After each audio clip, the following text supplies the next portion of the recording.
Hare Krishna and good morning dear students. Students, in the previous class I started the 18th chapter of English grammar, synonyms and antonyms, and in that class I taught you about synonyms and we also did some of the exercises related to synonyms, right? And today I am telling you about antonyms. What are antonyms? Antonyms are words with opposite meanings. It means that words which are opposite in meaning to any of the word are called their antonyms. ठीक है? और synonyms क्या होते हैं? जो word के meaning किसी भी वर्ड से मैच करते हैं, सेम मीनिंग वाले वर्ड को क्या बोलते हैं? सिनोनिम्स बोलते हैं, और अपोजिट मीनिंग्स वाले वर्ड को क्या बोलते हैं? एंटोनिम्स बोला जाता है. ओके? इसको हम हिंदी में विलोम शब्द, विरुद्धार्थी शब्द जैसे बोलते हैं ना, अपोजिट वर्ड्स, वो बोलते हैं इसको. ठीक है? अब जैसे डे का एंटोनिम है नाइट, या अपोजिट डे का नाइट होता है ना. फैट का अपोजिट है थिन, फैट मीन्स मोटा, थिन मीन्स पतला. अप का अपोजिट डाउन, अप मीन्स ऊपर, डाउन मीन्स नीचे. ठीक है? Now we see practice time 18.2. In this exercise you have to complete the crossword with the antonyms of the given words. You have to, यहाँ पर कुछ words दिए हुए हैं. Here it is written across and below it some words are given, and here it is written down and below it also some words are given. Okay? तो आपने कभी भी इस तरह से क्रॉसवर्ड पजल वाली एक्सरसाइज करी होगी तो आपको पता होगा इसको कैसे फिल करते हैं, इसको इस पजल को कैसे सॉल्व करते हैं. इसमें क्या करना है आपको? अक्रॉस का मीनिंग होता है कि किसी भी बाएं से दाएं, किसी इस वे में वर्ड्स को फिल करना. ठीक है? बाएं से दाएं फिल करना. एंड डाउन का मीनिंग होता है नीचे, सो इस वे में फिल करना. ठीक है? अब सबसे पहले हम वर्ड देखेंगे. सबसे फर्स्ट वर्ड है यहाँ पर बैक. हमको क्या करना है? एंटोनिम इनके फिल करने हैं, विरुद्धार्थी शब्द, opposite word. So back means होता है पीछे. पीछे का अपोजिट क्या हो जाएगा हिंदी में? आगे. अगर इंग्लिश में इसका वर्ड ले तो होगा फ्रंट.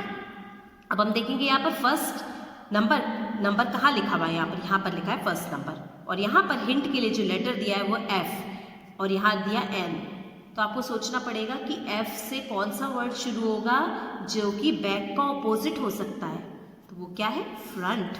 FRONT, front. ठीक है? तो आपको इसके लिए स्टूडेंट्स क्या होना चाहिए? आपकी वोकैबुलरी थोड़ी सी स्ट्रांग होनी चाहिए, है ना. तो आप इजीली आप सोच सकते हैं ना कि बैक का ऑपोजिट फ्रंट हो सकता है. तो आपकी वोकैबुलरी अच्छी होगी तो आप सोच पाएंगे कि अच्छा हम यहाँ पर फ्रंट लिख सकते हैं. ठीक है? Next word is tiny. Tiny means होता है छोटा. ठीक है? अब हम 3 नंबर देखेंगे. कहाँ लिखा है? ये लिखा है यहाँ पर 3 नंबर. यहाँ पर हिंट के लिए जो लेटर है वो है ई. ठीक है? अब यहाँ पर टाइनी मीन्स होता है छोटा, और ह्यूज मीन्स होता है बड़ा, विशाल. सो यहाँ पर HUGE, ह्यूज आएगा. ठीक है? 5 नंबर है सैड. 5 नंबर इसमें कहाँ लिखा है? ये रहा 5 नंबर.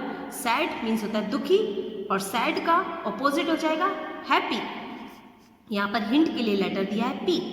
सो हम सोचेंगे यहाँ पर 1 2 3 4 5 लेटर वर्ड लिखना है हमको, और इसका सेकेंड लास्ट लेटर क्या है? पी. ठीक है? सो सैड का ऑपोजिट हम क्या लिखेंगे? हैप्पी. HAPPY, happy. ठीक है? उसके बाद नेक्स्ट वर्ड है लूज. 7 नंबर पर है लूज. तो हम यहाँ लूज मीन्स होता है ढीला. ढीले का ऑपोजिट क्या हो जाएगा? यहाँ पर हम देखेंगे 7 नंबर में क्या हिंट दी हुई है. यहाँ पर हिंट में लेटर है जी. अब आपको सोचना पड़ेगा कि क्या लेटर वर्ड लिखा जाए यहाँ पर. सो यहाँ पर आप सोचेंगे. यहाँ पर तो अभी मैंने लिखा हुआ है तो आपको सोचने की जरूरत नहीं है. ठीक है? सो इसका क्या होगा? टाइट. लूज का ऑपोजिट क्या हो जाएगा? टाइट. स्टूडेंट्स, आप कभी भी जैसे इस तरह से क्रॉसवर्ड पजल को जरूर सॉल्व किया करिए, तो इससे आपकी वोकैबुलरी बहुत स्ट्रांग होगी. ठीक है? ये तो अभी मैं बता रही हूँ क्योंकि आपसे कभी नहीं बनता तो इसलिए मैंने ये वाला पजल आपको सॉल्व कराया है. बट आप इसकी प्रैक्टिस, आप एक पजल बुक भी अलग से आती है. So you can buy that book and you do practice of these kinds of puzzle. Okay? अब हम डाउन में देखेंगे क्या वर्ड दिए हमें. First word is stale. 1 number पे लिखा हुआ स्टेल. स्टेल मीन्स होता है बासी. बासी का ऑपोजिट क्या हो जाएगा? ताजा. ठीक है? अब हम 1 नंबर में देखेंगे क्या यहाँ पर लेटर दिया है हिंट के लिए. यहाँ पर F और E यहाँ दिए हुए हैं. तो बासी का ऑपोजिट होता है ताजा, और ताजा के लिए इंग्लिश वर्ड होता है fresh. FRESH, fresh. Okay? Next word is bottom. Bottom means होता है नीचे, नीचे का ऑपोजिट क्या हो जाएगा, ऊपर। अब हम 2 नंबर पर देखेंगे डाउन कहाँ है, 2 नंबर कहाँ लिखा हुआ है, ये रहा, यहाँ पर है, ठीक है। सो यहाँ पर 3 लेटर का वर्ड हमको लिखना है। सो यहाँ पर FRONT में टी एक बार एंड हुआ था ये वर्ड, सो हमको टी से वर्ड बनाना है। बॉटम मीन्स होता है नीचे, तो नीचे के लिए हम टी से क्या बना सकते हैं, TOP, टॉप। टॉप मीन्स ऊपर, ठीक है। ब्यूटीफुल, ब्यूटीफुल मीन्स होता है सुंदर।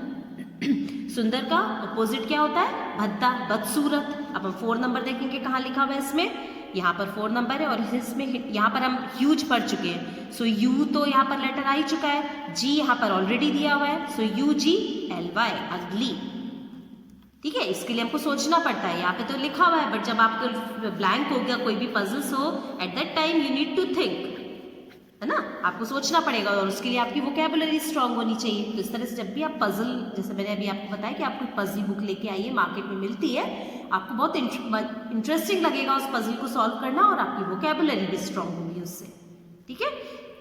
Next word is pull. Pull means होता है खींचना। 6 नंबर पर है पुल, खींचना। खींचना का ऑपोजिट क्या हो जाएगा, धक्का देना। सो यहाँ पर हिंट के लिए लेटर है S और हैप्पी हम पहले ही फिल कर चुके हैं, तो यहाँ पर P भी आ चुका है पहले, और यहाँ पर टाइट फिल कर चुके थे हम, सो यहाँ पर H आ चुका है। सो यहाँ पर P, S और H पहले से ही लिखे हुए हैं, only you have to write U letter here. Push, push means होता है धक्का देना, okay. Next exercise is students, encircle the antonyms of the following words in the grid given below. Here it is this is a grid, okay, and here some words are given. What we have to do, we have to encircle the antonyms of these words. यहाँ पर हमको grid में इनके antonyms find करने हैं और उनको encircle करना है, ठीक है। अब स्टूडेंट्स ये वर्ड्स यहाँ पर ये दिए हुए हैं इसमें, ठीक है। मैं एक वर्ड का एंटोनिम जो है वो आपको बताऊंगी, बाकी के सारे वर्ड्स को आपको करना है एंटोनिम्स सर्च करके और उनको एनसर्कल करना है, ठीक है। पहले इन वर्ड्स के मीनिंग में मैं आपको बता देती हूँ। इंटरेस्टिंग मीन्स होता है रुचिकर, स्वीट मीन्स मीठा, कर्व्ड मीन्स मुड़ा हुआ, लाइट मीन्स प्रकाश, हाई मीन्स ऊंचा, डर्टी मीन्स गंदा, एम्प्टी मीन्स खाली, ह्यूज मीन्स विशाल, डिफिकल्ट मीन्स कठिन, एंड लॉक मीन्स लॉक करना किसी भी चीज को, ताला लगाना उसमें, ठीक है। अब पहला वर्ड है यहाँ पर इंटरेस्टिंग, ओके। सो इसमें हम कैसे फाइंड करते हैं वर्ड को, ये तो आपको पता होगा। जैसे इंटरेस्टिंग का मेरे को पहले मन में सोचना पड़ेगा कि इसका ऑपोजिट क्या हो सकता है। इंटरेस्टिंग का ऑपोजिट हो सकता है बोरिंग, ठीक है, BORING उसकी स्पेलिंग होती है। अब मैं सर्च करूंगी तो बोरिंग वर्ड किस लेटर से शुरू हो रहा है, B से। सबसे पहले मैं देखूंगी यहाँ पर कि B लेटर, जैसे मैंने यहाँ पर ये ऑलरेडी इसको करा हुआ है। पहले मैंने इसके लिए क्या, जब मैंने इसको सॉल्व नहीं करा था ना, तो मैं इसमें सर्च करा पहले मैंने कि B लेटर कहाँ पर है, यहाँ पर B है, बट यहाँ पर ना तो ऐसे में ना ऐसे में, कहीं पर भी बोरिंग नहीं बन रहा है, ठीक है। और कहाँ पर B लेटर है, और कहाँ पर है एक्चुअली, और कहीं पर भी नहीं है, सिर्फ ये B लेटर और दिया हुआ है यहाँ पर। सो हम यहाँ पर ये बोरिंग वर्ड है। अब स्टूडेंट्स एक ये भी कभी कभी इसमें प्रॉब्लम आती है कि मान लीजिए आपने इंटरेस्टिंग का अपोजिट सोचा बोरिंग, सबसे पहले तो आपको सोचना पड़ेगा कि वर्ड अपोजिट क्या होगा उसका। कभी कभी वो वर्ड इसमें नहीं दिया हुआ है तो आपको दूसरा वर्ड सोचना पड़ेगा जो कि इसमें दिया हुआ होगा, ठीक है। स्वीट मीन्स होता है मीठा, इसका ऑपोजिट होता है कड़वा, और कड़वे की इंग्लिश होती है बिटर, ठीक है। चलिए एक वर्ड में एंटोनिम आपको और सॉल्व करके बताती हूँ। बिटर, यहाँ पर देखते हैं बिटर इसमें दिया हुआ है कि नहीं इस ग्रिड में। बिटर की स्पेलिंग होगी BITTER, bitter, okay. So I find that word, I have found everywhere in this grid, but bitter word is not in this grid students, ठीक है। अब मेरे को सोचना पड़ेगा कि बिटर वर्ड तो नहीं है, तो स्वीट का ऑपोजिट और मैं क्या लिख सकती हूँ। सो एक और वर्ड होता है SOUR, सार, ठीक है, खट्टा। सो अब हम सार वर्ड को फाइंड करते हैं। सो मेरे को यहाँ पर दिख रहा है SOUR, सार, ओके। सो जैसे मैंने इसके चारों तरफ इस तरह से करा है ना, आपको भी सार वर्ड के चारों तरफ इस तरह से स्केल से आपको लाइन ड्रॉ करनी है, ठीक है। सर्कल करेंगे ना तो टाइडी वर्क नहीं दिखेगा, इसलिए आप स्केल से इसको ड्रॉ करिएगा, ठीक है। इसी तरह से अब आप कर्व मीन्स होता है मुड़ा हुआ, सो आप इसका शायद वो हो सकता है स्ट्रेट, ठीक है, सो आप इसमें फाइंड करिएगा कहाँ पर दिया हुआ है इसका करेक्ट, इसके लिए कोई है स्ट्रेट दिया है कि नहीं। लाइट मीन्स होता है प्रकाश, उसका हो जाएगा डार्क। मैं इसके ऑपोजिट आपको बता दे रही हूँ, ठीक है, तब आप ग्रिड में फाइंड करिएगा। हाई मीन्स हाई का ऑपोजिट होता है लो। मैं अपने मन से सोच के बता रही हूँ, हो सकता है कि उनमें नहीं दिए तो आप दूसरा वर्ड कोई सोचिए उसके लिए। डर्टी कब गंदा होता है और इसका ऑपोजिट होगा clean. You have to find clean word here. Okay, empty means खाली, एंड एम्प्टी का ऑपोजिट क्या हो सकता है, फुल हो सकता है। but you will have to find whether the full word is given in this grid or not. Okay, next one is huge. Huge का भी हमने पढ़ा था antonym tiny. So find tiny word here and then make a block around it.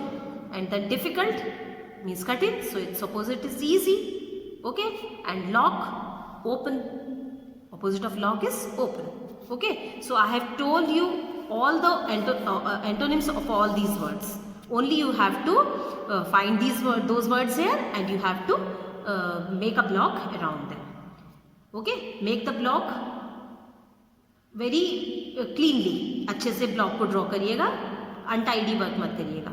Okay, सो आज हमने students antonyms exercise antonyms को read करा इस लेसन में, एंड इसमें 18.2 exercise and 18.2A and B exercises को हमने समझा है।